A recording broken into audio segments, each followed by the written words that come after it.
How are the events and consequences of the Tet Offensive remembered today? How are the events and consequences of the Tet Offensive remembered today? The Tet Offensive, which began on January 30, 1968, is often seen as a major turning point in the Vietnam War. This series of surprise attacks by Viet Cong and North Vietnamese forces targeted cities and military sites across South Vietnam, including the United States Embassy in Saigon. The offensive shattered the belief that the war was nearing a successful conclusion, changing public opinion and political decisions in the United States.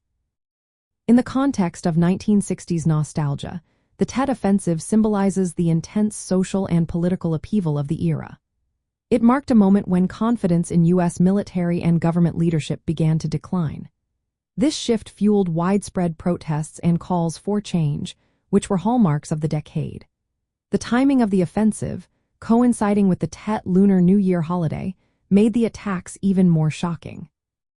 Traditionally, this holiday is a time of peace, which added to the surprise and impact of the events. Militarily, the Tet Offensive was a defeat for the Communist forces. They were unable to hold any significant territory and suffered heavy casualties, with estimates suggesting around 50,000 Viet Cong and North Vietnamese soldiers were killed. However, the offensive achieved a strategic victory by undermining American public support for the war. Although U.S. and South Vietnamese forces repelled the attacks, the psychological impact was profound. The American public, previously assured of progress, faced the reality that the enemy could launch large-scale, coordinated assaults. Politically, the Tet Offensive forced a reassessment of U.S. war strategy. President Lyndon B. Johnson faced increasing pressure to change course, leading to a shift toward a policy known as Vietnamization. This aimed to transfer combat responsibilities to South Vietnamese forces while gradually withdrawing American troops. The Tet Offensive also played a role in Johnson's decision not to seek re-election later in 1960, reflecting the divisions and uncertainty that were created in the United States. Today, the Tet Offensive is remembered as a symbol of the complexities of the Vietnam War era.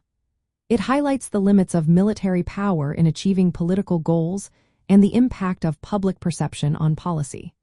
For many reflecting on the 1960s, it recalls a time of conflict but also of awakening, when Americans began to question authority and demand greater transparency and peace. In practical terms, the Tet Offensive serves as a case study in military history and political science. It illustrates how battlefield outcomes can differ from strategic and psychological effects. It reminds us that wars are fought not only with weapons but also with information and public opinion. These lessons remain as relevant in understanding conflicts today.